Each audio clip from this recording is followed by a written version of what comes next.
life. Oh, very good. I thought it was apropos. Oh, crap. Was that today? That was today. What's that? Nana's pin, technical difficulties. At least I think so. Please stick around. Thank you, Oh. Nana. That is our mod who is always on top of everything. Yeah. Could not do this without him. But yes, chat, I'm going to let you trickle in. I know we are late, which means we lost a few. But that's okay, because they will show up, and it'll be great and wonderful, and I am going to open my Prosecco. The cheap stuff. Yay, we are live. Hello, hello, Nana. Yes.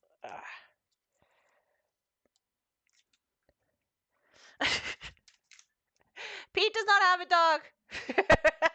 No, I do not. I want. I just put it in the chat. I said apologies, yes. My fault. The dog ate my homework. Oh, okay. Hello, Danker. Have not seen Danker in 7 days. It's been a while, yeah. It's been a while. Why did I know that was coming? Yeah, every time. Every freaking time. All right, I'm going to open this, and it might be loud. God, my light is like right in my eyes, too.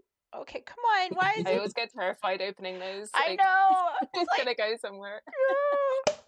Okay, that wasn't bad. Yeah, VG Mobster, hello. Welcome to the chat. Oh, VG, I think you're going to enjoy this. Yep, I'm sure he will. VG Mobster, Claire is someone that we had on a few weeks ago, and they've just released a gaming hip-hop album. Yes. Ooh, that's exciting. Yeah. I have to get out. And then Dinker says, well, technically 14, as I was busy editing last week. Oh, that's what you were doing. You were editing. I wondered. Right. Yeah, I do wonder. Right. Interesting. Then it says, oh, sorry. Yes, I have.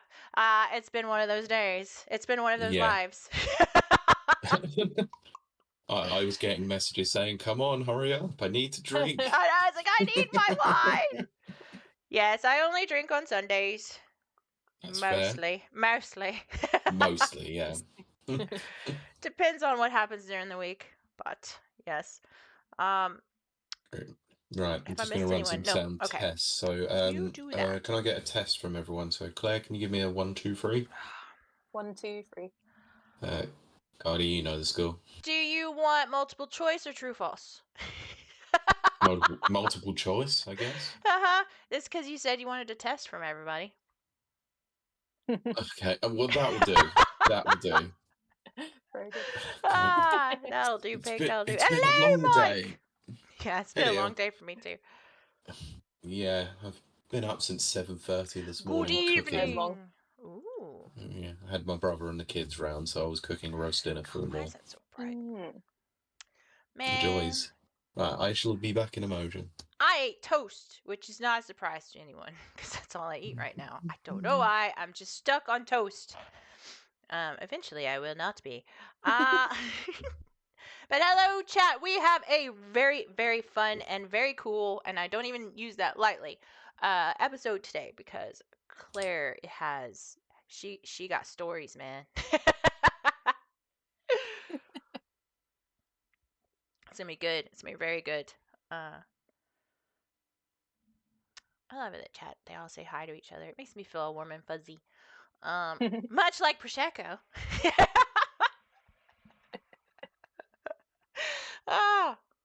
Right, I've just had to change one of my settings, so I'm just going to see if this comes through a little bit louder. So can I get another test, please, Claire? 1, 2, 3. Thank you. Cody? Blue or purple? Blue. Okay. You win. Thanks. I should have said, was it blue or gold? Is the dress blue or gold? Oh, yeah. I found out today that a friend of mine was the person who took that photo, which was like mind-blowing. I was like, I can't believe I'm like 2 steps away from the person who took that photo. Yes, that's very cool. It's so crazy how those sorts of things, they just take off, and it's in the what is it they call it? The zeitgeist, I think is the word, stuck around in everybody's brain. I love it. Yeah, definitely, because that was ages ago now. I know, it's crazy. I heard somebody, I was watching a YouTuber and they referenced it, and I was like, wow, I haven't thought about that in years. Throwback. All right, thank you for that. I forgot that you could actually adjust people manually in Discord, the volume, so I just managed to do that. I'm not touching that one. But yes, chat, how are you? I see Pete has his evil twin goatee again. Yeah, it's such a thing called laziness. Oh, I thought you were gonna be like that. What is it? Movember? What is it? Oh yeah. Look, I wish I could claim that I was raising money for a good cause. It's just the unfortunate side of not being bothered to shave. Just lie, Pete. Just lie. Nobody's gonna check it out. November.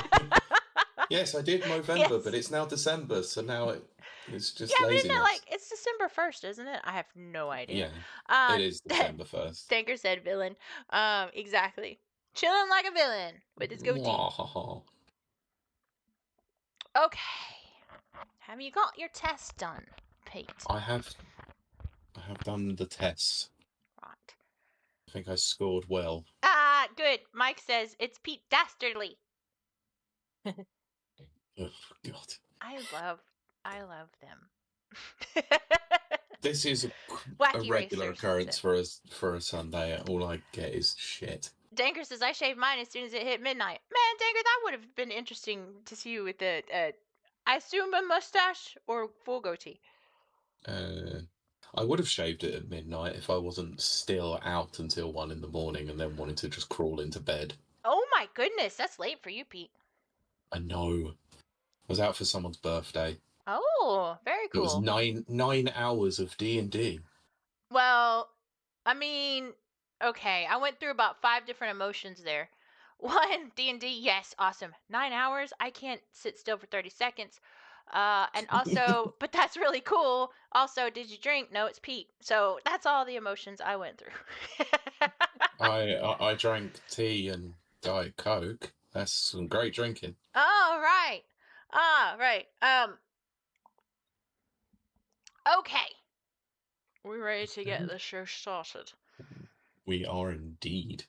So, I am currently recording, so when you want to start, we'll go in 3, 2... Welcome to Rapid Reviews Radio podcast episode, oh my gosh, 220? 220. I pulled that out of thin air. Not entirely, because I did write it in this thing, the title thing. Yes. But I have the memory of a goldfish, so hey. I am your co-host, Kylie Wilde. I'm joined by my ever-present co-host, Pete Beckett. Hello. And a very special guest. Stick around, it's going to be amazing. Claire Morwood. I hope I said that last name right. You did. Oh, good. Okay. Yes. No. What Claire has done is amazing, and we are going to get into that. It's going to be very cool, and I do mean cool, like edgy, rock and roll cool, that kind of cool. But what I like to do every episode is ask our guests, if we have them, and we do have a guest today, how their week's been, what have they been playing. Claire, how's your week been? What you been playing?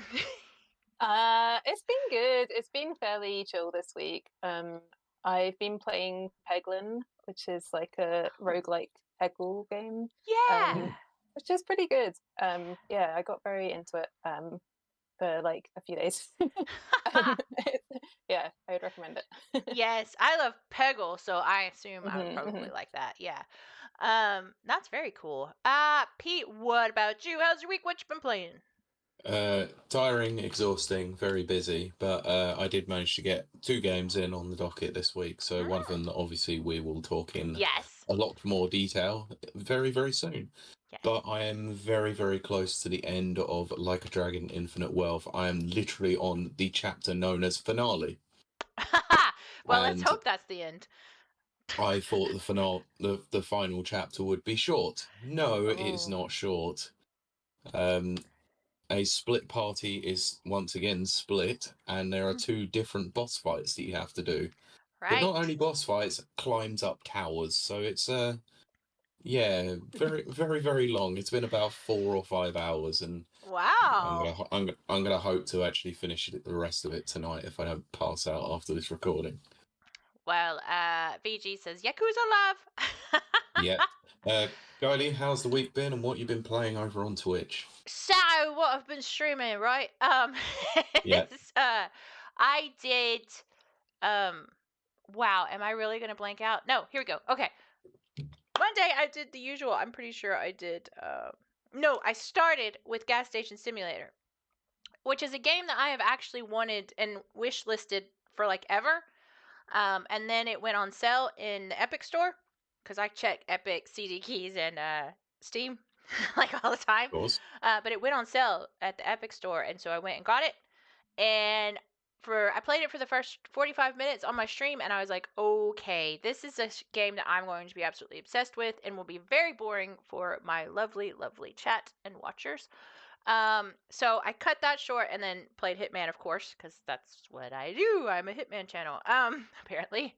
And then Wednesday, I multi-streamed to Twitch and YouTube Mouthwashing, which is an indie game that, holy crap, if you like deep, nuanced stories that just kind of hit you right in, I was gonna say the heart gut area where you feel things. Holy crap, that is wow. Like the ending was, and I know this phrase is used a lot, mind blowing. Whew. Yeah, Danker, you would love it. Not a lie. Because he says, ooh, Gas Sim, that was my type of game. VG says, nice, I love the Final Fantasy DLC for Power Wash Simulator. Yes, absolutely. 100%. Nana said, did you end up doing the other ending? So I haven't done the other ending. Mouthwashing has several endings. I think I actually got the good ending, which is still like, oh, you're still like stabbed in the heart. It's one of those games where you keep thinking about it when you're done, and you keep kind of talking about it. And I picked up a few followers from YouTube, and they had been playing it. But that's a game that's come out this year, indie game. Go do it. It's great if you like emotional stories and weird surrealistic mindscapes. So I did that, and then I was gonna do the rest of Resident Evil 7, but we had a very quiet Friday night, and I don't like to do that unless it's got an audience, because the audience really likes it. So we just did Hitman again. And then Saturday, I did 3 freaking hours of Gas Station Simulator. And now, I'm going to preface this with, it's not official. It is not official. I hit 50 followers. It's not official yet. I have to wait on Twitch. I was gonna say, I have to wait on Twitch to verify everybody. I'm pretty sure 2 of those followers are going to come off, but that means that it's realistic. I am within touching distance of affiliate, and that's what I want. Just wait for that official email to come through. No, I'm not gonna celebrate. Yes, exactly, Danker. 50 pending. Yes, exactly.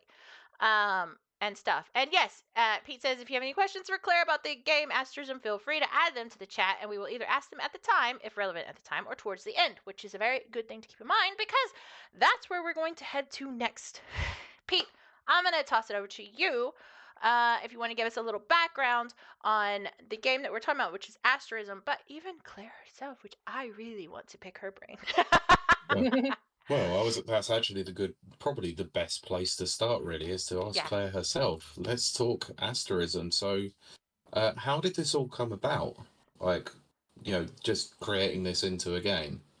Yeah, I guess, like, I kind of created Asterism as a way to, like, reconnect to music making. I used to play a lot of music when I was, like, a teenager, but, like, always had problems, like, I don't know, struggles of, like, sharing it with people, and then I kind of just, like, stopped playing for a long time, and then I, like, got into game making, and then, like, a few years ago, I was like, you know what, I'm gonna, like, start making music again, and then my game making, like, brain was like, well, how can I, like, combine these 2 things, and so I was like, starting to think about how you could make a music game where the, like, act of listening to the music was kind of the focus, rather than it maybe necessarily being like a rhythm game or something like that. Something where you wouldn't be interrupted. It was just like you and the music, and it kind of developed from there. Okay. And what other games have you previously worked on before you worked on Asterism? So this is like a solo project, and I've done some like quite a lot of like game jam and sort of small games using tools like Bitsy and things like that myself. I also have a small company, me and one other person, called Threefold Games, and together we released a game called Before I Forget in 2020, which is like a walking simulator game about a woman with dementia. So yeah, that was a few years ago. Yeah, apart from that, just like I do freelance work as well, so kind of like various client work and things like that. But yeah, that's like my main projects. Oh yeah, I did hear about Before I Forget. Obviously, I didn't realise it was you and your company who developed it, so that'll be one for me to check out at some point in the future. But I can see here, obviously, that as a result of that, it was nominated for a BAFTA Game Award for Game Beyond Entertainment. So that's pretty impressive, like to be highlighted within your first game. So how do you feel that helped with your journey in game development? Did it sort of give you the idea to go, okay, this is really for me, I really want to continue this further? Yeah, I mean, it was amazing, like, to be nominated. It was just like, it was crazy to have that experience. I think the thing is, like, the sort of games I like making and that I like making with Threefold Games as well, they're sometimes games that people sort of look at and they're like, is that a game?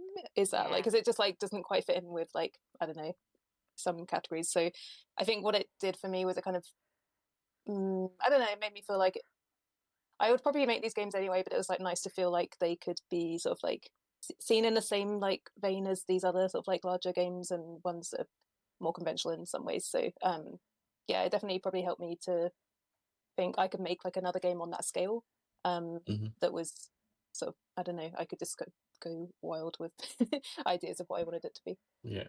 And was that a key thing with both the development of Before I Forget and Asterism, is that it was just a way for everyone to be able to experience the game itself with minimal gameplay? In terms of like the mechanics and the controls and Yeah, things. yeah. Yeah, that was definitely a consideration. I think like with Asterism, it was definitely the case that I wanted it to be. It's just like it's arrow keys and spacebar, or like the equivalent for controller, for the game pretty much. And part of that is because there's quite a lot of different mechanics in Asterism. Like the way that you use those controls changes frequently throughout the game. So Yeah. I wanted to make sure that the control scheme is simple enough so that you're not ever really having to think about what buttons you need to press. You can just like press stuff and then you can figure out very quickly what it does, and you can just experiment within that, and you can be very playful with the interactions. Yeah, because I noticed obviously when you are playing it on a controller, you could use either the left stick or the right stick to be able to do all the movements. Any of the face buttons basically did the same thing. So it was quite actually really decent to be able to just pick up the pad or go onto a keyboard and go, okay, the only 5 buttons I've got to worry about is my directional movement and one button to interact with the scenery basically. So Yeah. Oh, that's cool to hear. Yeah. Yeah. Well, so go on, Kylie. Oh, I was just going to ask. So you said that you used to make music and then found your confidence. I guess is kind of what you've done. Do you have like a musical background more than a developer background, or are they pretty equal? Or they're equal in that I've never like studied either. They've always just been like things that I've kind of learned by myself or like through friends and that kind of thing. So like my like background in terms of like my studies is I did geology at university, so like completely unrelated. Right, of course. That's how it always is. Yeah. Always. But yeah, like, creative pursuits, I always just enjoyed doing that as like a hobby, and then like, now I've been like fortunate enough to be able to make it into a thing that I can do every day as well. Yeah, that's very cool. Like I admire that. I have to. It's just too cool. And so I obviously, like Pete, for our chat to know that Pete and we've got a little preview of the game. And one thing that struck me was the art style. Now, was that something that came from you? Is that someone you work with, an artist with? How did that come about? Because it's very unique. I really like it. Oh, thank you. Yeah, that's so I did the art in the game, and it kind of came like secondarily to the like general concept. So I think for me, like with the art, I really like making 3D games and like exploring 3D spaces. I really don't like 3D modeling or like any of a lot of the stuff that comes with like actually creating a 3D game. But I really want to make them, so I try and find ways that I can still make a 3D environment, but use like a lot of 2D assets. And I just like crafts as well. I like making things with my hands, so it always like it feels like quite a natural way for me to use a lot of these kind of techniques of like claymation, papercraft, and often when I'm like prototyping something at the start of a project, or like a game in a game jam or something, I do tend to like draw things, like photograph them, put them in the game, because it's often quicker. And then it's interesting because people will like look at it and be like, oh, that's such like a cool art style. And at that point I'm just like, oh, that's just like sketches and stuff. But but I think people really like respond to it as well. It's not a style that you see often in games. Yeah, exactly. It stood out to me. I mean, yes, there are games that have that claymation style, but this is almost kind of upgraded, if that makes sense. I would it's say almost this like is definitely more media. 3D World papercraft sort of style game, and that mixed was media what I type got thing. from it. Absolutely, yeah. And it just really, like, I enjoy, first of all, I enjoy the music, but I really like guitar heavy indie stuff anyway. So I'm already sold on that.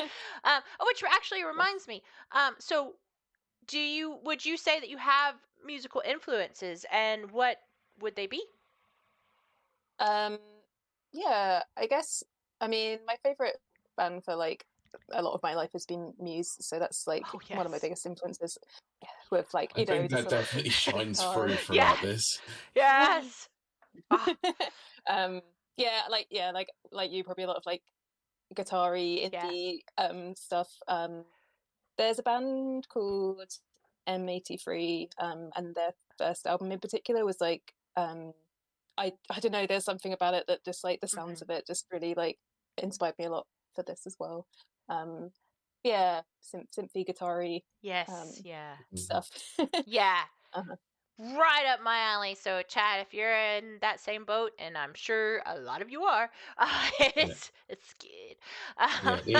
Synthy indie rock has never usually been my kind of thing. I sort of sway towards a more heavier style myself, and heavier prog rock, but I can still get and appreciate the indie styles of of the band itself and the music itself of the game. And I did actually genuinely quite enjoy it, to be fair.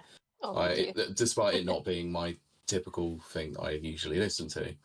So did you create the music all yourself, or did you have a band accompanying you with this? Yes, yeah, it's pretty much all me. I have a couple of friends that I worked with. It's the first time I've like done sort of like this digital music production. So I had friends that kind of like helped me figure that stuff out a little bit. But yeah, apart from that, that's really cool. I'm sorry, but that's very cool. It is, yeah. And how was the production of the music like put together? Like, was it all done sort of over the internet? Like, you would all record your own sections and then put it in together into like a mixing track, basically? So the recording was all me. The production was kind of like my friends would like come over and then just like sit with me, and we'd have like the digital like audio stuff open and just kind of like go through each track and I don't know, like listen to it and then think like what needs to be like balanced here, what needs to be changed. So it was a lot of it was largely like I wrote stuff and then I like recorded it, and then we just like went through and tweaked it, and I got like a lot of advice on how to make music sound better. That's but yeah, it's all just like done in this room. Like this is like my microphone Oh my up here and goodness. like Oh, my cool. guitar and stuff. So That's yeah. amazing. I'm sorry, but that's amazing. And I have Thank you. to ask, how many instruments do you know how to play? I All mean, of them. well, know how to play is strong. I feel like I feel like I can Fine. play guitar. Let me reforge the question then. How many are you competent in? Let's say. I guess mostly guitar and like Okay. bass. I used to play like piano, keyboard when I was younger, but I've not really played that in a long time. Sure. And I guess like I do singing, like that's an instrument. Yeah. Your voice. It it definitely is. Yeah. I used to be a bass guitarist myself in my earlier days. So, my goodness. That didn't go anywhere. Let's just say that I was like yourself, like recorded music but never put it out to anybody. It's hard. It's very, very hard to be able to do that. So I've got a question here from Nana. I think it's appropriate to what we're talking about. It says, "Who or what is your biggest inspiration musically?" Oh, I guess I already sort of like answered that a little bit with like did, yeah. Yeah, I'm trying to think of like other bands that I've not mentioned. I mean, I do like some heavier stuff as well.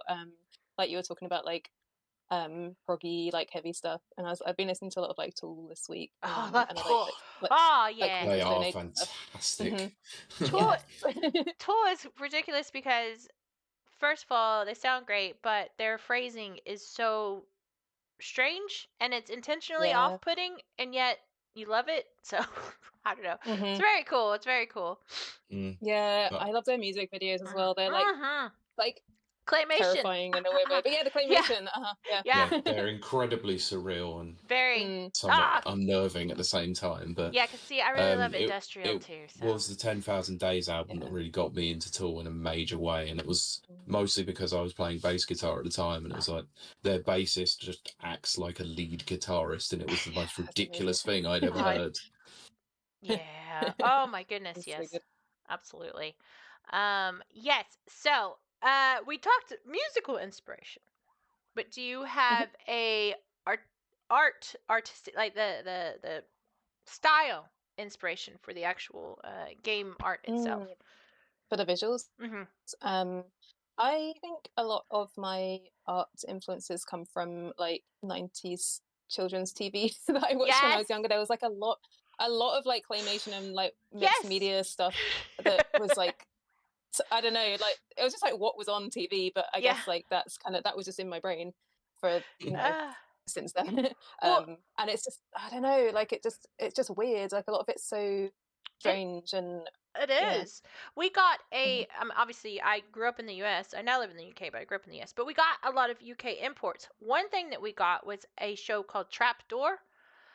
Which was yeah, and I just remember just being like transfixed and stuck to the TV because it was so odd, unnerving, but also entertaining and visually, all that kind of thing. So yeah, it is. You make a good point. For whatever reason, there was a lot of claymation around when we were kids. So I maybe that is why I'm just so like drawn to your style, because it has that kind of warm, familiar feeling type of thing, which is something I do want to say. Like usually I play a lot of sci-fi based surrealistic type stuff, as I mentioned, like mouthwashing earlier, and it's intentionally made to make you feel off balance, a little eked out, a little kind of just whatever. Whereas your stuff feels comfortable, and I mean that in a good way, because that's what I want.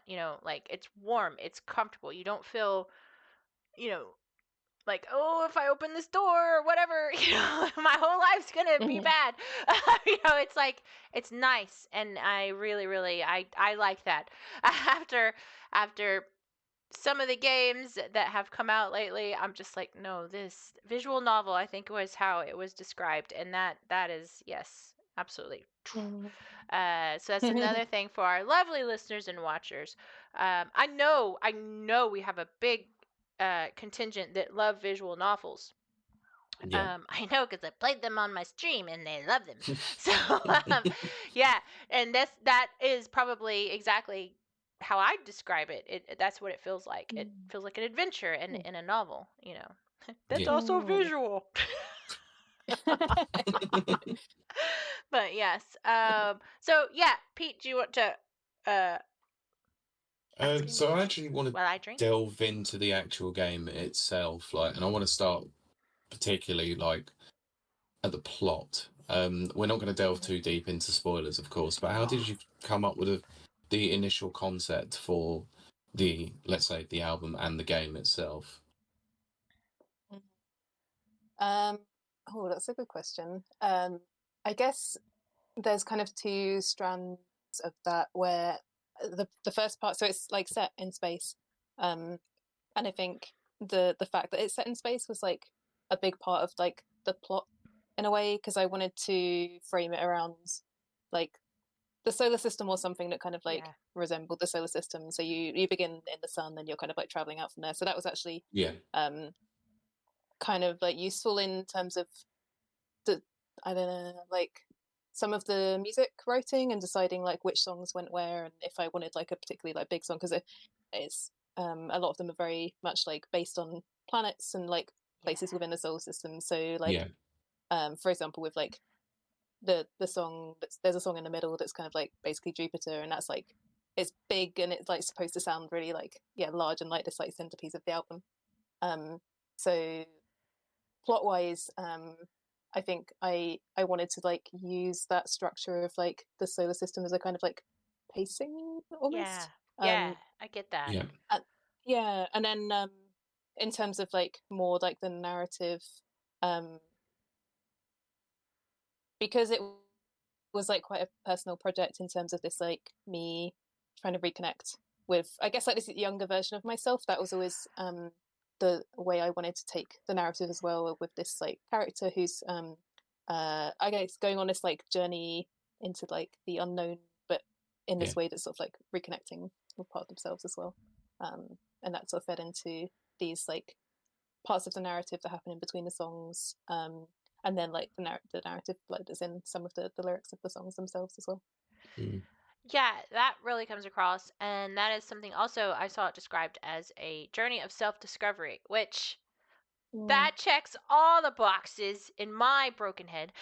So I love that. That's another thing, to our lovely listeners and watchers. It is a journey of self-discovery, and that is what you do glean that from this. And it's very heartfelt. You know, it's connecting. It's the best way I can describe it.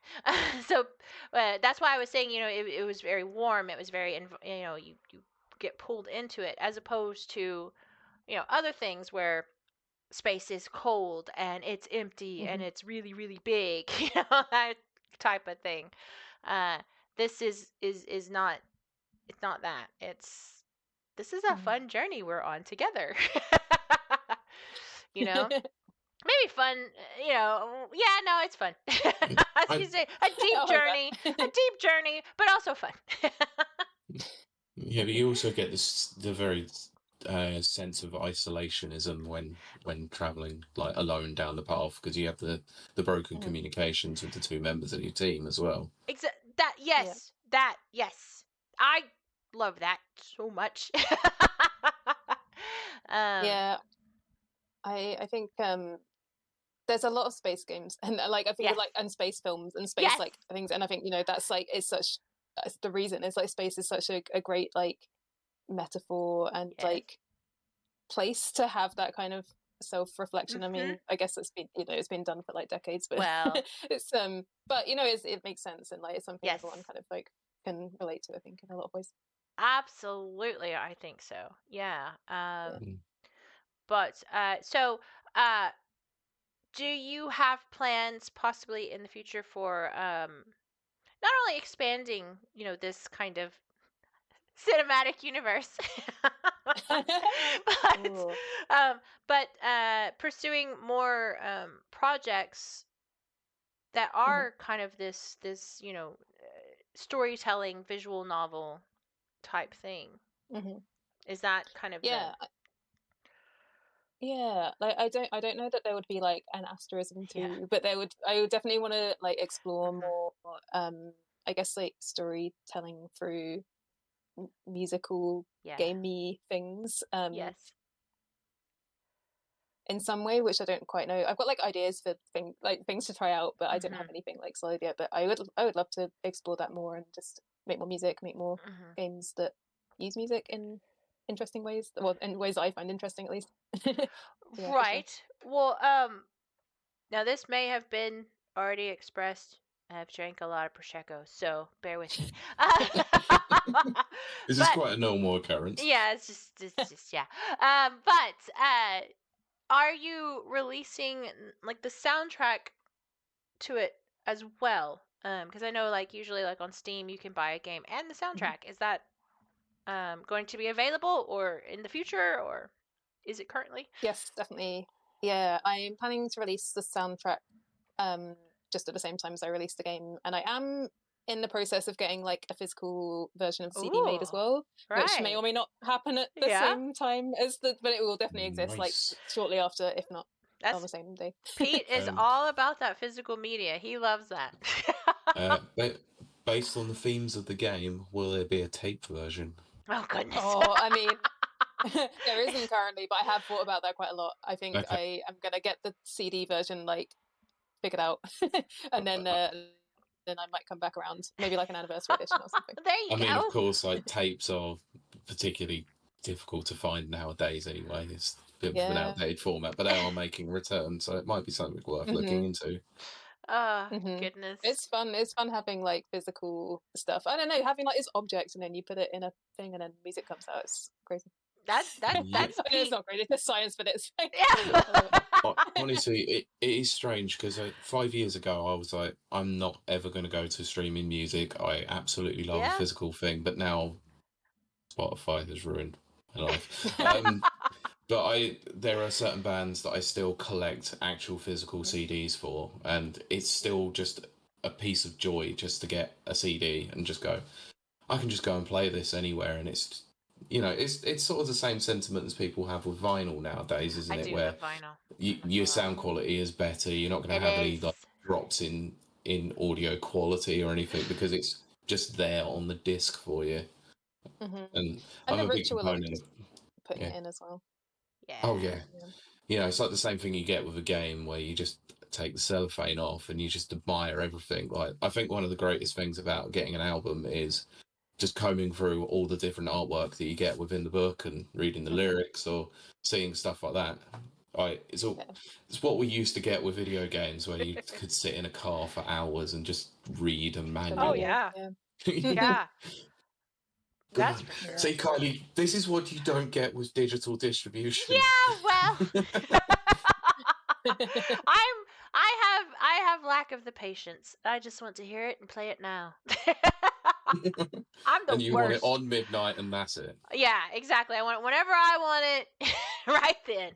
I'm sorry. There's no greater feeling than walking down to a game shop if they still exist. Yeah. Or waiting on your step, like bottom step or near the bottom of your house, just going, hurry up, postman, I want to get that feeling. I remember being a kid and ordering stuff, and it would say, I don't know how it was, obviously in the UK, but in the US it would be 6 to 8 weeks before it arrives. When you're a kid, that's a freaking year. That's a lifetime. So, and then I was impatient anyway. So I am a digital person.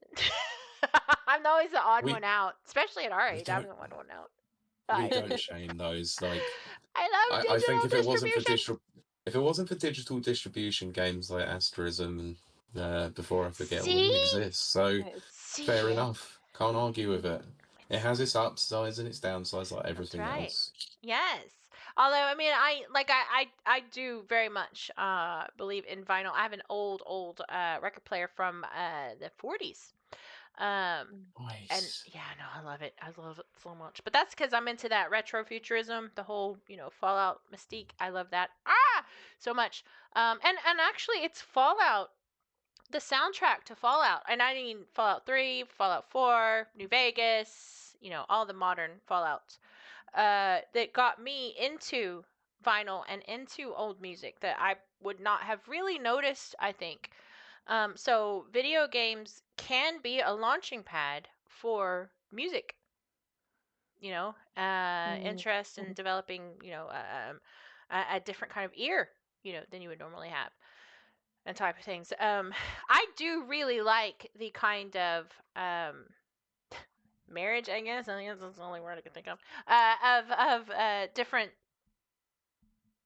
things like games and music coming together, because it's all art, and I just love art. I just love art. I love it to be explored, and just the whole human condition, which again is what this game does explore. Yes, Tanker, Fallout Boys, exactly. But yeah, which okay, this is just a little annoying thing. He's actually not called Fallout Boy. He's called Nuka Kid, but then Fallout Boy made their band, and so yeah. Anyway, nobody cares. Nobody cares. No, you've lost me here. Yeah, I know. Yeah, I'll go to my Fallout Nerdville. Nana says video games have for sure given us some of the best songs of all time and made legends in its own right. Also, an obscure game that people don't seem to have played, even though they made a TV show about it, is dadgummit, I've blanked out. The one with the black ice cream truck, Metal Gear, not Metal Gear. That's not what I mean. Twisted Metal. Twisted Metal Black, Twisted Metal 3, all that kind of stuff. They brought music to a lot of people who would not have heard a lot of those bands. Now, some of them were major bands, but a lot of them were indie bands. Also, Tony Hawk having, like indie and major bands. If it wasn't for Tony Hawk, I would never listen to CKY. Yeah, well, exactly. And then for me, Twisted Metal Black introduced me to so many things that I didn't know about. Hello, Pylord. Oh, I never got the notification. That's okay. We are talking today to Claire Morwood, who has not only solo developed a game all by herself, but also did the music for said game, which is to me like amazing. I'm sorry, but that's amazing. Pylord says, who ate all the pies? Well, I did, Pylord. I have the weigh-in tomorrow to count for it. Of course. Yes.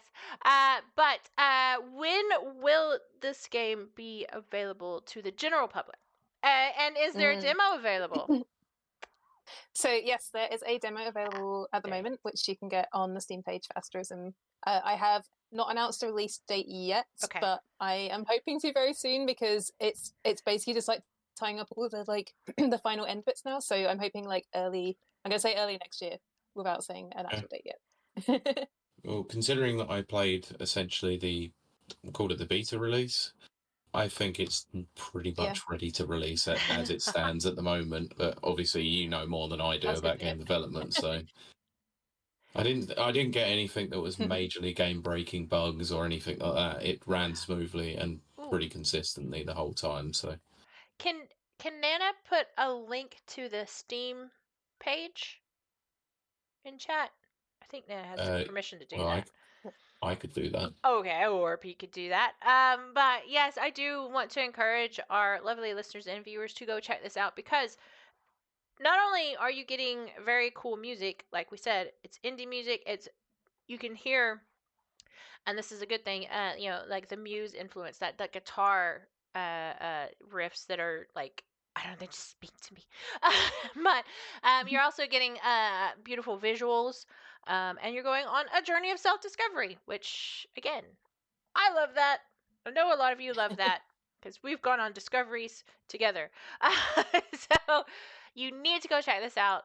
I don't really understand how wish listing works.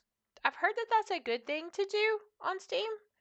So wish list my game. Okay, so go wish list. I was going to say, okay. maybe Claire, would you be able to talk about the benefits of wish listing a game and how it affects the developers? Because I actually don't know. Yes, so a lot of the Steam algorithms of what you see are based on who has the most wish lists. So if you want to help me to reach more people, then please wish list my game, and then more people will see it. Please go wish list this game. Also, then you'll get notified when it's out, and you can check out too. Had it not been for a certain wish listed games, I would never have known they had come out, because that's the thing about indie games is obviously there's no platform really to go, oh, look, there's, the game is coming out in a few months, or unless, of course, you get a big deal from like Nintendo or Microsoft or Sony.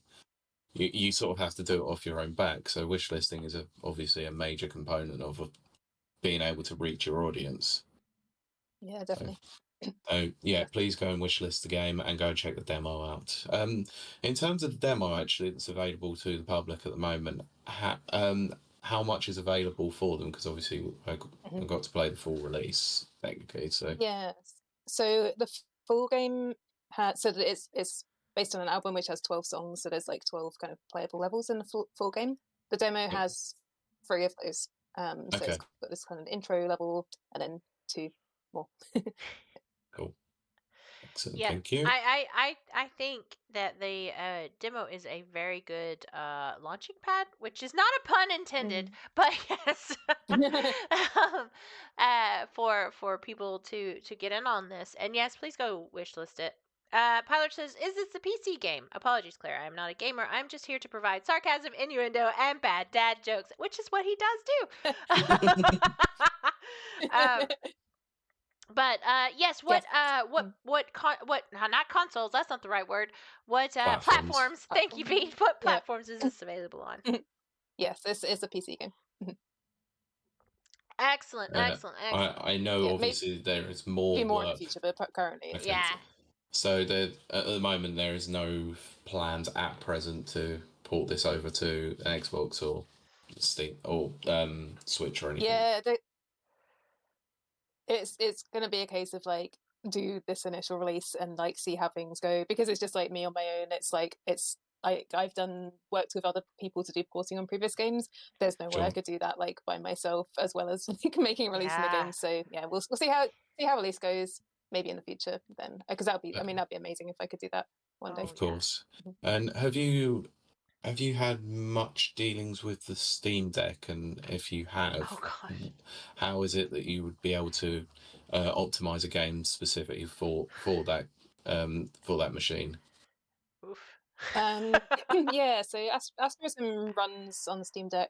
I had a few issues with there's like some like, not in the demo actually, but in the full game there's some like video, like I guess like not FMV, but I don't know what you call it. There's some video content in the game, and apparently there's like a special tick box that you have to tick. Otherwise it just, like when on old TVs where it just like has all the colored bars when it's like got no signal, it literally just like showed that when I first like tried to play that. So there's like just things like that like some UI issues that I had to fix. Wow. Yeah, like generally it was a fairly smooth process of getting onto like functioning on Steam Deck, which was cool. Steam Deck's a nice console.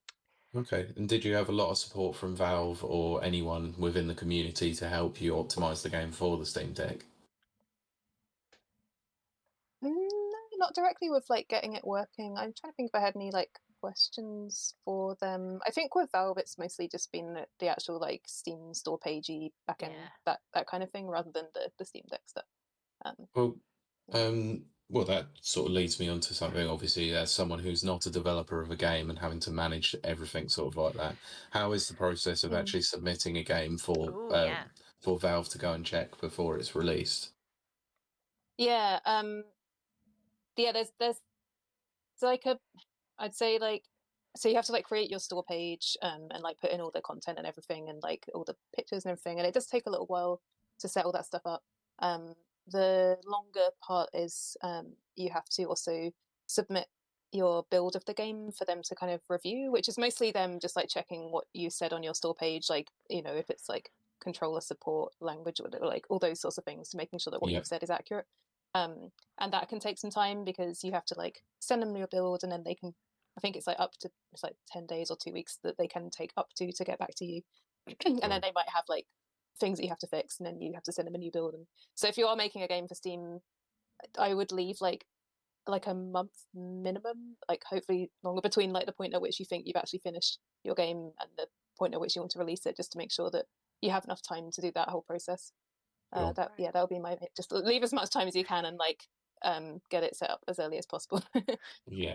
And one of the things that obviously is quite notable on any Steam page is that mostly the first thing you'll see is a trailer. So, did you cut together the trailer itself? And if you did, how long did that generally take to do? And how did you come about actually doing it?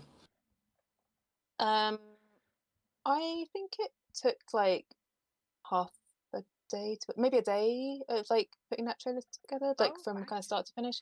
So I just had like a long gameplay video that was just like the entire game, and then I tried to think about like, I guess, what I wanted to show in the trailer.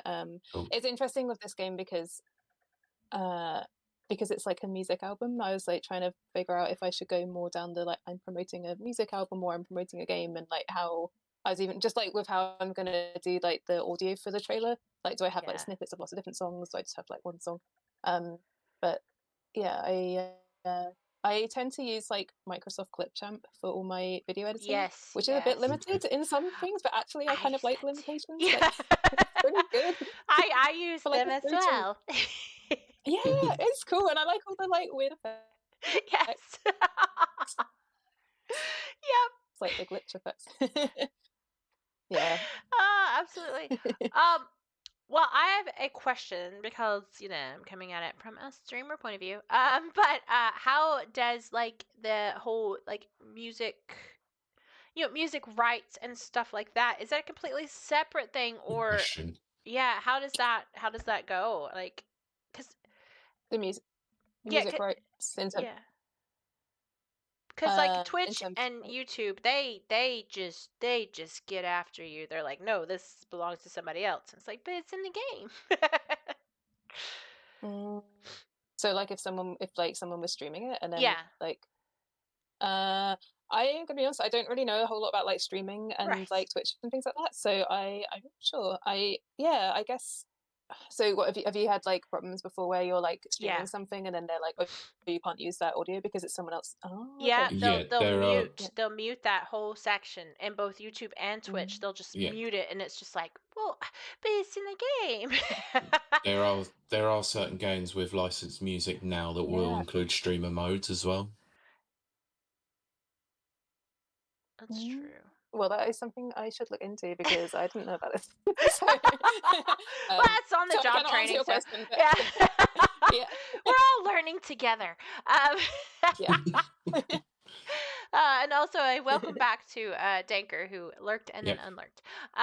But yeah, so what do you see as the future for yourself? Like, is the whole next, you know, because I'm always a future thinker, so is the whole like next 12 months just I'm going to think of this game and this game only and type of thing, or do you have your next, you know, idea already evolving?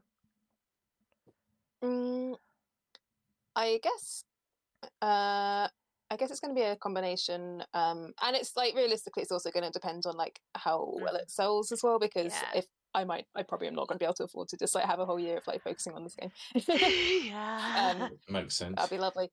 But yeah, so it's probably going to be like figuring out, I don't know, any like post-release stuff that I need to do around maybe like prototyping new stuff, and then like getting back onto like my freelance work as well. There's like various sort of like projects that I've kind of like applied for funding for in like a kind of small scale, which I'm like waiting on. So it's everything's a bit up in the air at the moment in like an exciting way. Yes, yeah. But yeah, in a bit of an unknown way. But it's probably going to be a year of the kind of like I guess like fixing things or like doing things like maybe looking into a tape release of the album. And then like prototyping a bunch of new stuff, I think. Right. And how long would you say it took from concept to finalized version, or quote finalized version, of development time did it take? I think about 2.5 years of like not 100% full time, but mostly probably. Yeah. So maybe let's say like 2 years full time work, I think. Okay. That's pretty good, actually. Because let's not forget, Claire is a sole developer. Yeah. Which is I just admire that so much. And I just I think that I think that the care and attention and everything, it really does come through in the game when you play it, and everything. And I just implore our beautiful, fabulous audience to please go wishlist this. Now that we know how important wishlisting is, do it now. I just absolutely enjoyed my time with it, and I know that our wonderful audience will as well, and those sorts of things. But thank you so much. Danker wish listed it. Amazing. Now, yay! Thank you. Danker does plays on the Steam Deck a lot, so he's all about that. You know, if it's optimized for a Steam Deck and all that kind of stuff. So, so let's say you had all of the money in the world and all of the support in the world. What is your absolute dream game that you would create? Ooh, thank you so much, Pylord. Pylord's wish listed it too. Well, he has his child wish listed. He's specifically called Eldest Piespawn. Yes. But yes, if everything was at your fingertips, what is your dream game that you would create? I would make some. I'm interested at the moment in trying to like use more like alternative controllers and like kind of more like immersive space stuff that like brings. I don't know, you're not just like playing a game on the screen, you're like in the game in some way. So if I had all the money in the world and all the time and everything, then I think I'd try and like make something where you're like physically inside it. And I don't mean like VR. I mean, I don't know, like you're like in it somehow, but I don't know what that is yet. So maybe I don't know. It'd be like an augmented reality game, wouldn't it? Well, something. It's hard to say. Like, something where like I don't know, you're having to like move around, and it's like bits of screens here and bits of screens there, and you're like, I was gonna say, I don't know. I'm not sure what it is yet. Look, something like more in your environment. I went to Disney World one time, and they have what's called they have 4D and immersive type things. This one, they had the Star Wars ride, and I know people would laugh at this, but for real, not only did your seat move, obviously because it's on like one of those gyroscope things, but like if water came out of the screen, it splashed on you. If or like the Honey I Shrunk the Audience one, where mice were running around the theater, and they had a little feather thing that tickled the back of your legs, which scared the crap out of me. But I mean, there is something about that is like so immersive, and it is kind of a pity that it's only for big screens and for special trips like to Disney World or whatever theme park or whatever. They actually have that technology now in cinemas with 4DX, don't they? Oh, see, I haven't. We don't have that over here in Belfast yet. We have one little cinema that sometimes can do a little bit of 4D, but we're talking on such a minor scale. But yeah, I see those other films that are like 4DX, whatever. I'm like, it's not gonna happen over here in Northern Ireland.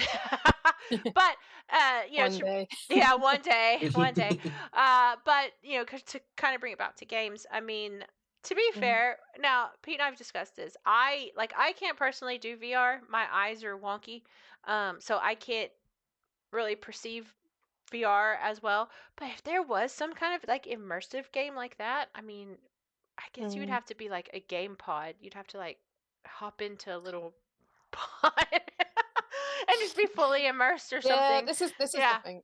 Yeah. This is the thing. I don't know how you make that kind of thing that's like not just like an installation somewhere, but like maybe that's fine and maybe that's like what it would be. But yeah, because I'm not really a VR fan. I can't.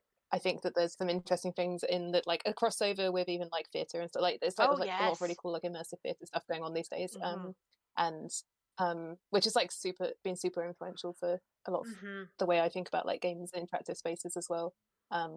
So yeah, I'd be interested in exploring these. Like, I guess it's like, I guess maybe that's what I'm interested in is like the intersections between like where games are with other art forms as well, like with music, with like theatre, with yeah. Absolutely. What that can be. Yeah. I mean, I love as I said, the merging of different art forms. But then I get afraid that we start going down the line of NFTs, and then I'm like, wait, no, not that. But there are games, as we know, that exactly. There's games that are Ubisoft being one. Yeah, I'm calling you out, Ubisoft. Who have decided to put NFTs in their games, and I don't really understand that. To me, that kind of cheapens art. But that's me. That's an editorial from me. And type of things. But I do absolutely love the fusion. Fusion is the word I'm really looking for. I keep saying marriage, but it's probably not good. Fusion of different art forms. And I do absolutely believe that games are art. Because that is a discussion that is had in a lot of places. And yes, games are art. I mean, like, how can you not think that? Like, you know, I look at people who are like, no, games are just entertainment. They're blah, and I'm just like, games are art. But yeah, movies Like, also, why can't they considered be a both? form. Yeah. No, exactly. Movies are considered a form of art, so why can't video games there be you the go. same? Of course, movies. It took them a while to be seen as art as well. So you know, video games have struggled as well. I think we're getting there though. It's like finally being embraced, really, especially on a much wider scale and a more commercial scale as well. It's considered an art form. I'm gonna say probably nothing that's surprising, but I do think that Steam led a pretty big way of letting indies come to the forefront, and a lot of indie is also art based, you know, type games, because you're not gonna get God, that sounds so mean, but you're not gonna get really heartfelt thinking, you know, thought experiments from AAA developers. Not usually. I'm not going to say that that's totally not true, but it's not usually. It is usually the indie developers. And Steam's kind of given that kind of platform so that it's kind of available to, you know, the everyman, the every person, you know, out there. Which is good, because I like the encouragement of that. I'm a big believer in all forms of art, whether I agree with them or not. Especially the banana, if y'all heard about that. Oh my god. I have. I didn't want to hear about that, and I know. I'm so angry, but yes, just a very, very quick, and then we'll get back to video games. Yes, so an artist, if you are probably familiar, a few years ago, he taped a banana to a wall, sold it as art. Fine, whatever. It was a great commentary. I tried to support his direction. And then that was not the true art. The art was when he got an artist friend to buy the banana for some millions of dollars, and then to eat the banana. Fine, okay, fine. It's a comment on art. And then he sold the idea of the banana taped to the wall, much in the way of NFTs, to another friend, and so now that friend can tape a banana to the wall anywhere in anywhere he wants in his whole world, and he is expressing art. There you go. That's it. Yeah. Once we reach that absurd level of absurdity, Mike says art is art until it's nart. I like that, brilliant. Mike. That's very good. That would be one Mike Tendo, by the way, who I believe you've already spoken to. Yeah. I have indeed. Yeah. A game and chat episode. Please go check that out over on Mike Tendo's channel, best friend of the show. Yeah, so that's just my weird social commentary. Whereas Claire has developed I shouldn't say actual art. That's mean. Claire has developed what I would consider actual art. All art is perception. Let's just go with Claire has developed art. There you go. But yes, I do believe all art is perception, and my perception is that what Claire has created is art. Go get it. Wishlist it now. Yes. And Mike Tindo says hi, Claire. So, are you going to do a launch party? I'm just curious. I really want to. Yeah, I feel like I'm so focused on just like trying to figure out the launch stuff at the moment, but I really want to. Yeah, I've got like a costume of the main character that I probably will where. Amazing. Yes. Oh, that's amazing. I would I do that. love hearing that. That is great. Well, like, how does it work? Like, would you submit your own work to, let's say, like awards, indie awards type of thing? Is that something, or does someone else have to like nominate your work and stuff like that? Just so our audience can know. Yeah, my main experience has been that I have to like submit my own stuff to awards. I think like I don't know how it works with I think like as far as I'm aware, like nominations like that are more like a personal thing. Like you're nominated for like this person of the year or whatever it is. Right. Like Yeah. Whereas if it's a game thing, at least in my experience, it's more being like, oh, there's this awards thing happening, so you can like submit, and most of them are free. Sometimes you have to pay, but yeah, so like the bigger ones, sometimes you have to pay to submit. But yeah, so I submitted to like a few awards and just like games exhibits and things like that as well. So yes, that's kind of where I was wondering. What I was wondering. If you've not heard of Debug, you might look into Debug Awards. They're associated with this show. They've been on a few times. But yes, the Debug Awards, they're held in Nottingham, I believe. Yeah, they had their first one last year, so it might be worth like getting in touch with them once the game's out. Yeah, it was very cool. It was cool. I have them in a list of things to look into. Okay, right. Amazing, yeah. Excellent. Yes, well, is there any kind of advice you would give fledgling solo developers as we round out the show? Not even just fledgling developers, fledgling musicians as well. Oh, yes. Good point, Pete. Very good. Good point. Well made. Just do the things that you want to do. Like if you have an idea that and you're like, what will people think? Just do it. Yeah. And that's my I don't know. I guess that's my like arty advice, I guess. And I don't know, like it's not very practical advice, but I think it's the advice that I would like to follow in life. Absolutely. Life in general, and then like practical stuff comes later. Yes, do the thing. You heard it here. I think, do the thing that you want to do. Yes. We have all been crippled by that don't I question of shall I put it out or not, and I think the best way to do it is just to go for it. Just do it. Yeah. Absolutely. Are there any resources like places maybe people could go to learn a little bit about coding and type of thing, or anything that you just know off the top of your head? What's a good resource if you're just starting out? For coding, I trying to think, because I learned to code like a while ago. I'm trying to think of like there's some very good like YouTube tutorial series. If you're learning like Unity, then like Brackeys is quite a good channel that like has a lot of good explanations for things. I would also I mean, I found game jams in general like really, really helpful for like having just like a very short period of time where you're given like given a theme, and then you kind of just like have to make something, and it's quite useful for like learning to manage scope, which is really, really, really important when you're making games. And especially if you're able to do a game jam where you're working with someone else or like a group of people as well, that's like a really, really great learning experience. So I would advise like just finding game jams that you can do a mixture of stuff like by yourself, with other people, online or in person, or just whatever's available to you. Nana seconds that, says YouTube is a big treasure trove if you want to learn game development. So there you go. Absolutely. I encourage anyone out there who is like curious and they're just like, I kind of want this, I kind of have this in my brain, I kind of think that, do exactly that. Just go look at tuts, as we used to call them. I don't think they're called that anymore because I'm old. But tutorials on YouTube. Oh, right. Okay, yeah. And I know. I was like, I know.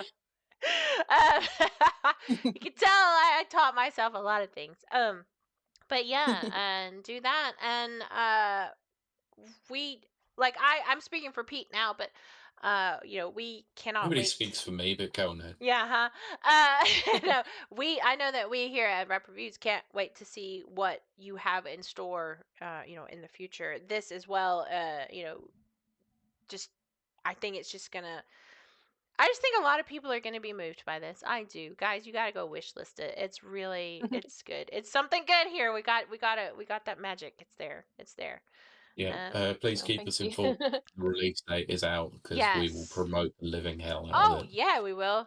Yeah, I'll totally stream it. I'm gonna stream it as soon as I'm allowed to. We are here for the independent developers. We want to help build them up as best as we can, because the AAA development industry is just not doing it for some people, and the indie scene is where you're getting a lot of the creative ideas that are coming out. I was gonna say we've talked about this a lot, but 2024 has been the year of the indie developer, and I think it's going to be that way for a while, which is fine with me, because that's when the majority of what I play is indie games.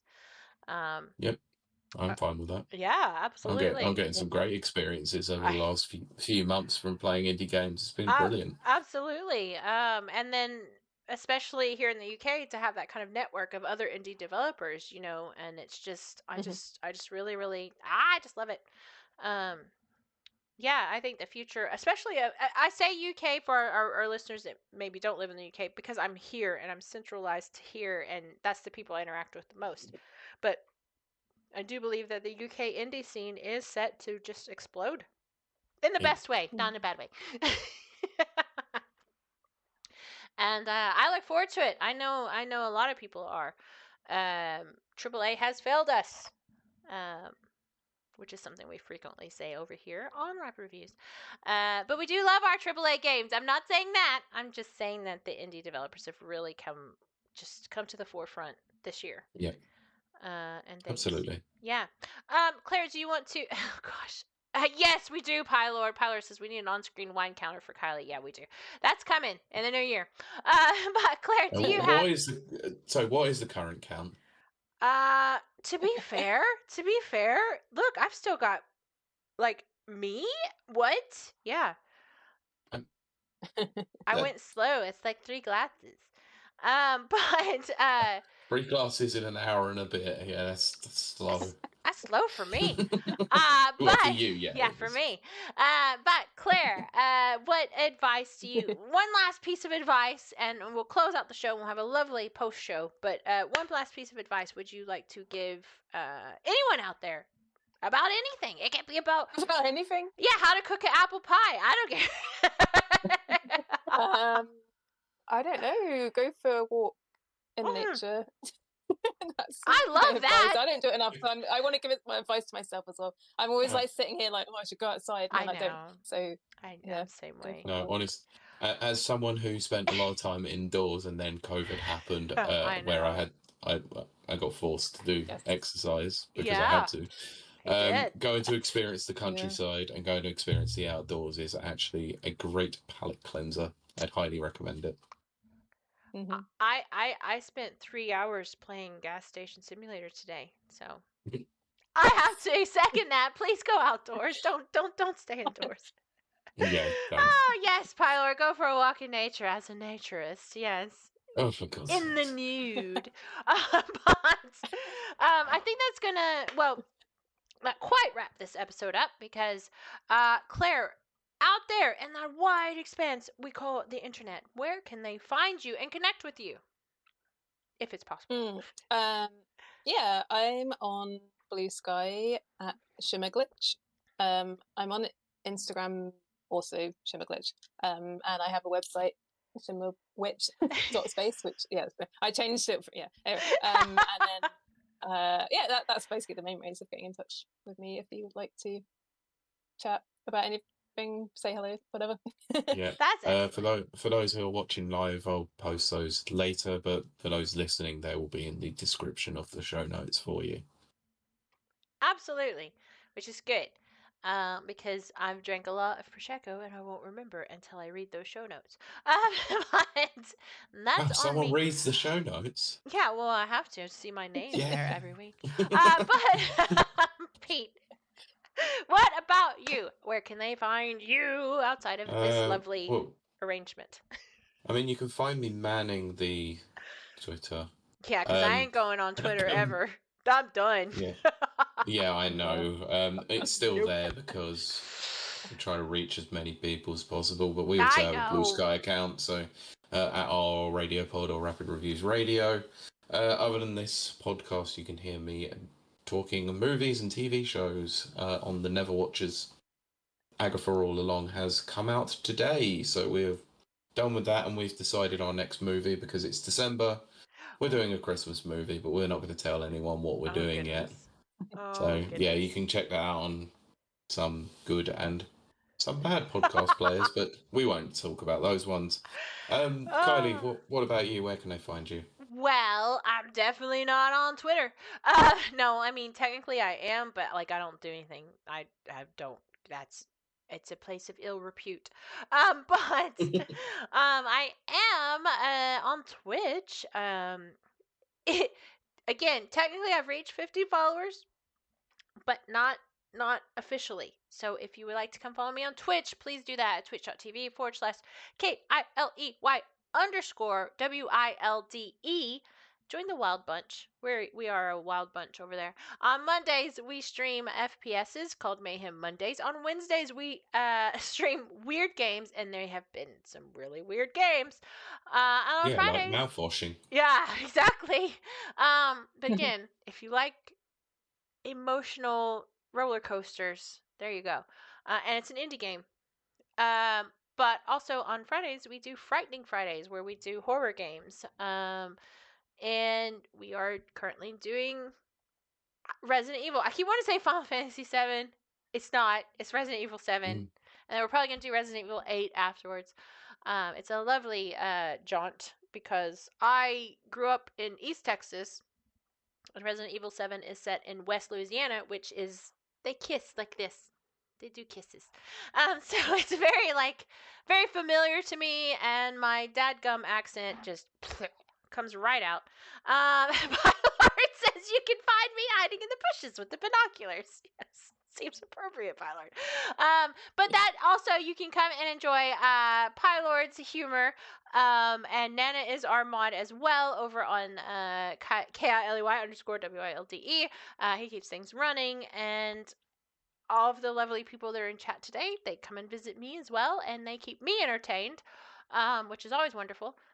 Saturdays we do an Off My Chest, which is it's a pun.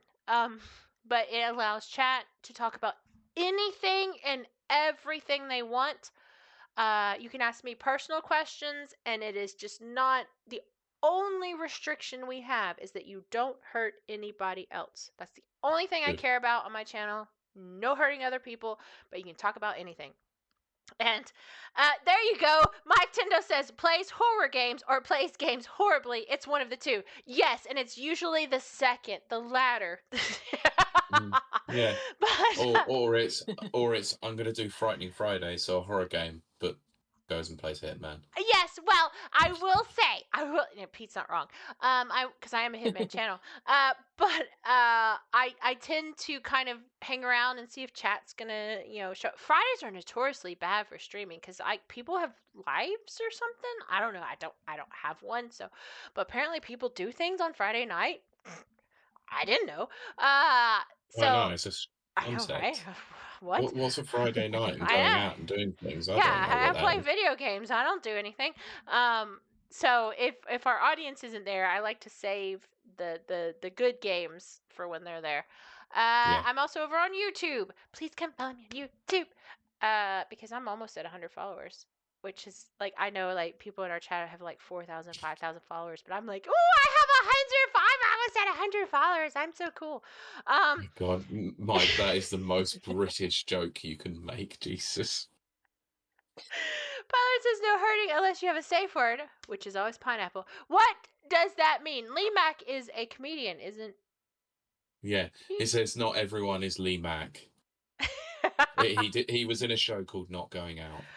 Oh, okay. Wow. That's why I said that is the most British joke you can. That was very good. I like that a lot. Jesus. Yes, but we have a lot of fun over there like this because these people are over there. And Mike says, got it in one, Pete, and everything. But yes, if you don't like live content, that's fine. Follow me over on YouTube. If you don't like YouTube, that's fine. Follow me on TikTok. I don't ever go to TikTok, but my stuff is there because it automatically gets put there. Sometimes I go check it because sometimes people leave comments and they're very funny and I like them. And I think that wraps everything. I think it is. Technically, Like, I need... Let's not talk about that thing again for the third week in a row. Carry on. Which thing, Pete? I'm not mentioning it. Move on. Okay. I was just gonna say that Mike says you must be a pro golfer, wink wink, because you got it in one. I do have to make a huge apology to everyone that I don't do a lot of social media. I don't apologize. It's fine. I don't answer a lot of stuff. Like, I basically only talk on Discord on Sundays right now when I'm here. So, if you have messaged me on Discord and I have not replied, do not take it personally. It is me. I'm bad about messages because I'm bad. I'm bad. Just that. Yes, like just, Michael Jackson, so you know, I am bad. Just so you know, it makes organising a show for a Sunday quite difficult. Yeah, so Pete messages me too, and I also don't answer him. So it's just me. It's not you, it's me. But I think that is going to do it for us. You guys have been amazing. Thank you so much to Claire for being here and giving us a little insight to the whole development thing. I forgot the word. Journey. Development thing makes sense. Yeah. Journey was the word I was looking for.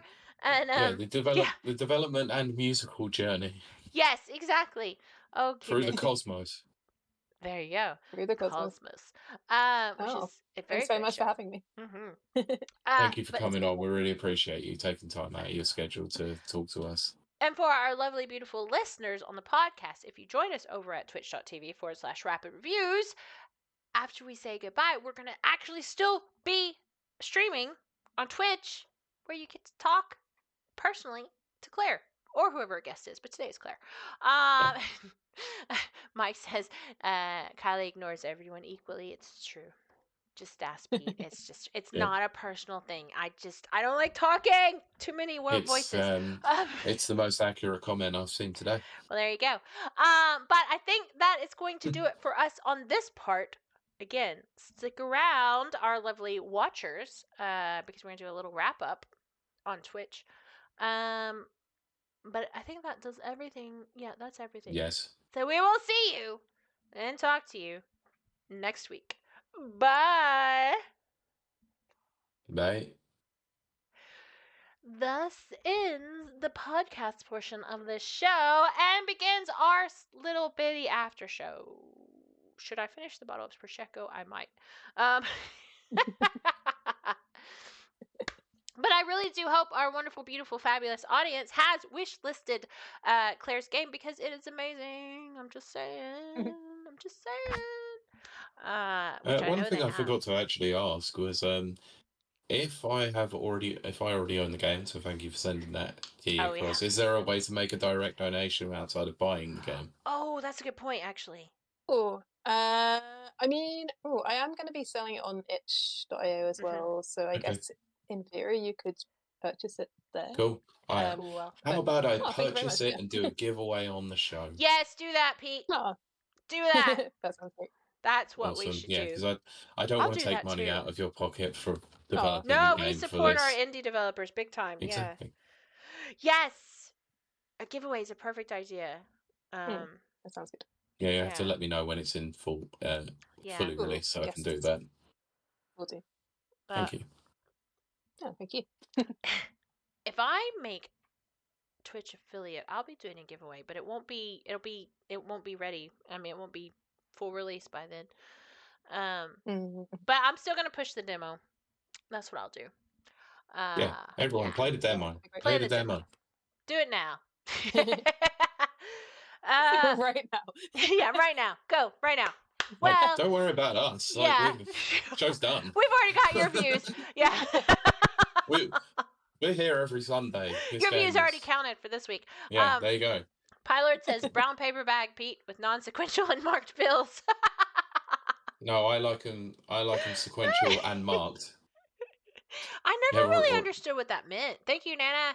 Nana's put all of Claire's info that is available. Amazing. Thank you, Nana. Much appreciated. I forgot to ask, and I meant to, but Prosecco. What brought you, like, what gave you the name of Asterism? What led you to name it that? That's a cool question. So, I guess I was thinking about this idea of like all these songs that are kind of like, you're going kind of through space to like search for these signals, collect all these songs, and they felt a bit like like some kind of like constellation or something for a while with like the narrative. And I was looking up I was just doing a lot of like looking up at space things on like Wikipedia, and I came across this like term asterism, which has quite a lot of different meanings, but one of them is it's kind of like an unofficial constellation, or like a group of stars that don't have like a specific name or whatever. Cool. Which I really liked. It's just like this collection of stars in space that you can, and then to me that was like you can kind of like put your own meaning onto them. And I like that. So that's kind of like came from that. I like that a lot. Oh, Pilot explains unmarked non-sequential. I'm not drinking.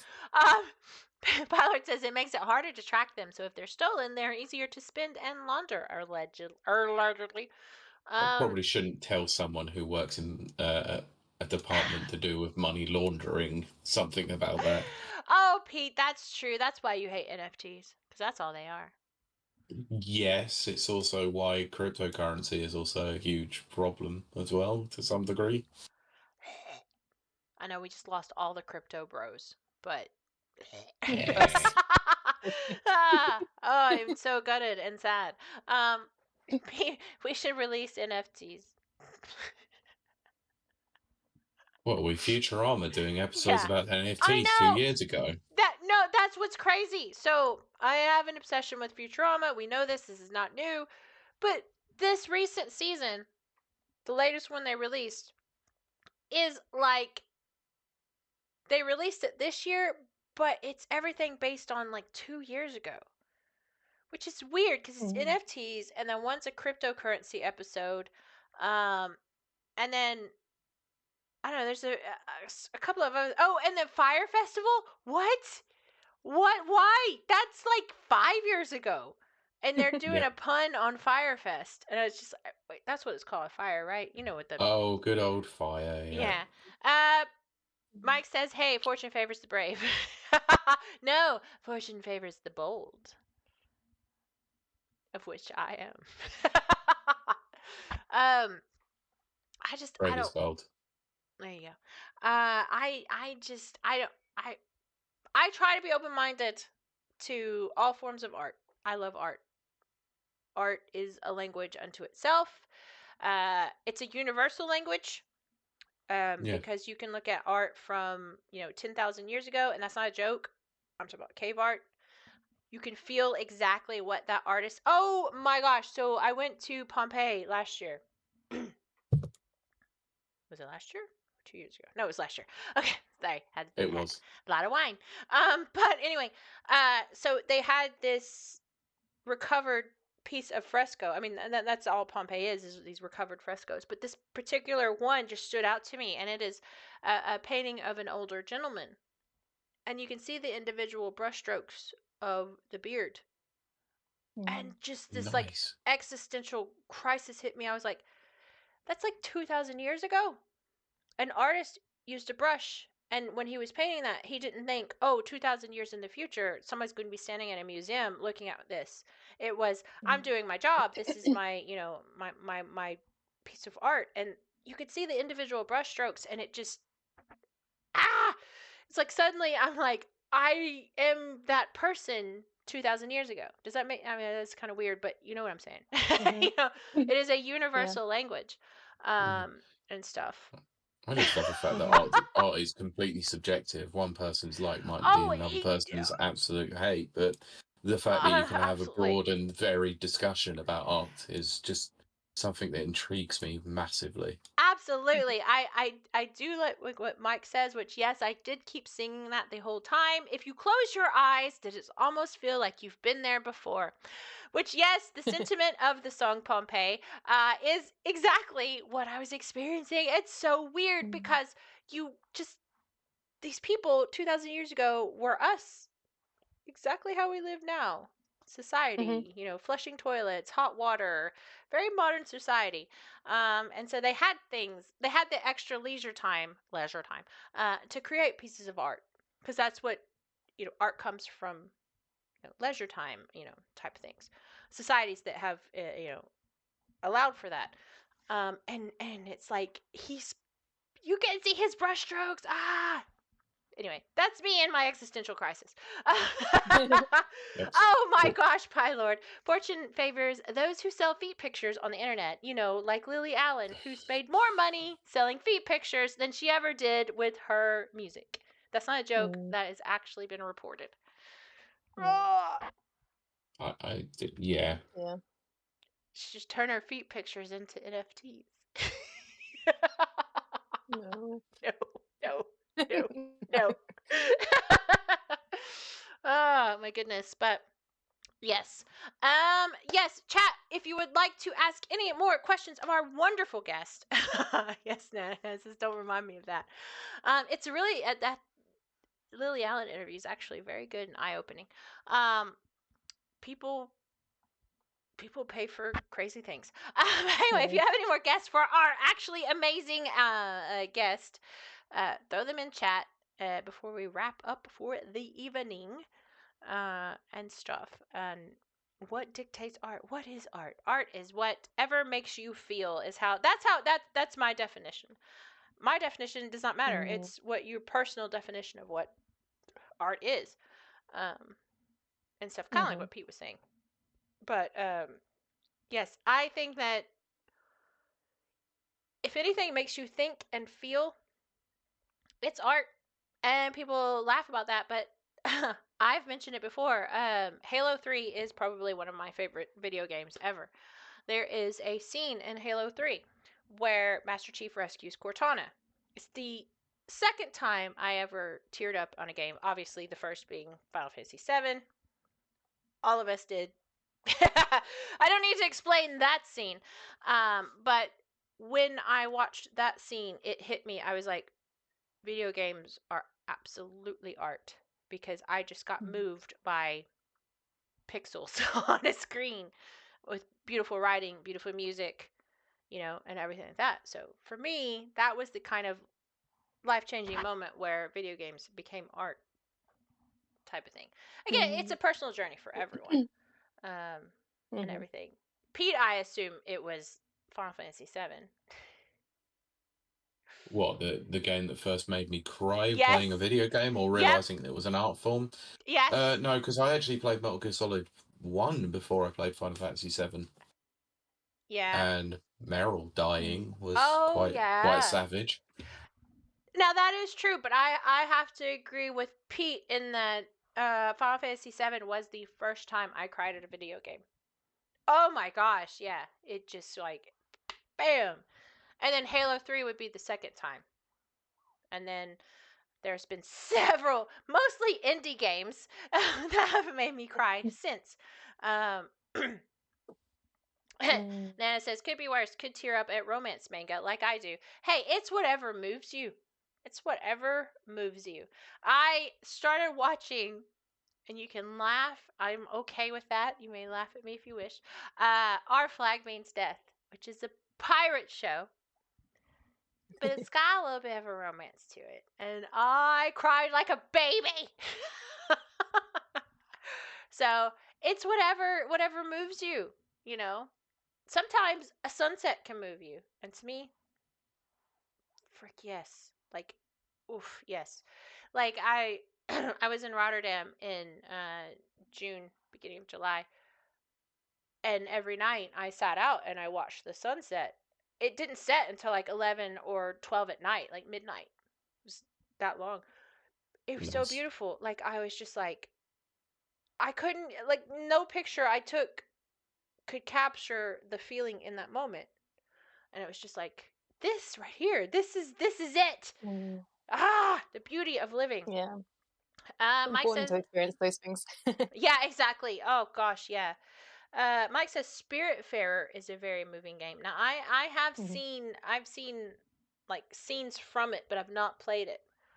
I do. I love being moved by games, by movies, by media, by nature. Just move me. Just move me whenever you want. Oh my gosh. I watched Les Mis. So Les Miserables is probably my favorite musical. I'm a huge musical theater nerd. I went and watched Les Mis in September. I was like, I'm old now. I've seen Les Mis like 5,000 times in the theater. I still cried from the beginning till the end. I was just like, I sat there with the person I took and she was crying too. We were just like, all right, well, we're just going to sit here and bawl like babies. Well, just might as well, and everything. But yeah, I love things. I love things that make you feel. Absolutely. So yes, with that said, please go wish list this game because it's going to make you feel in a good way. I don't mean that in a bad way.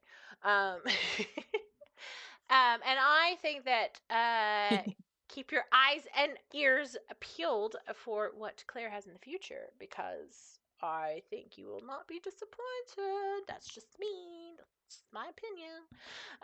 But I think that's going to do it for us. I cannot believe this, Pete, but look at that. I did not finish. So why left? I can't. Why is there white left? I don't know. I don't know. That's never happened. Look, it's a Sunday and miracles do finally happen. Maybe I'm being better. Nana says, to Claire, I wish you the best of luck with Asterism and future projects. Ooh, very good. Thank you very much. Absolutely. If you need a 3D artist and renderer, get in touch with Nana. He does good work. He does. Yes, I think that's going to do it for us. So we are going to wrap up now. You guys have been amazing. Wonderful chat as always, but our guest has been absolutely amazing. Round of applause. Yeah. Thank you. For our guest. Yeah, once again, Claire, thank you very much. Really appreciate it. This is why I like that everyone's surprised she didn't finish the wine. I'm shocked as more than you guys are, especially after the day that I've had. But yes, thank you so much. You guys have been amazing. Power says Claire must be an interesting guest because Kiley didn't finish the wine. That's a good point. That is a fair point, actually. That is a good point, actually. There you go. We can measure the guest's interestingness by the fact that I don't finish it. Or she just didn't shut up long enough. Okay, that too. He's not wrong. I do talk a lot. But that's why I do a podcast. What's a podcast without talking? That really is going to do it for us. Yeah, exactly. See? Chat, you've been so wonderful, so amazing. We love having you here every week. You do just really, really mean the world to us. And then our wonderful guest has been fabulous. It's been amazing. Definitely going to have Claire on in the future because I think there's going to be some great things. But that's going to do it for us. You guys have been amazing. We are going to go away now. Yeah. But we will see you next week. So thank you so much. Bye. Thank you. Bye.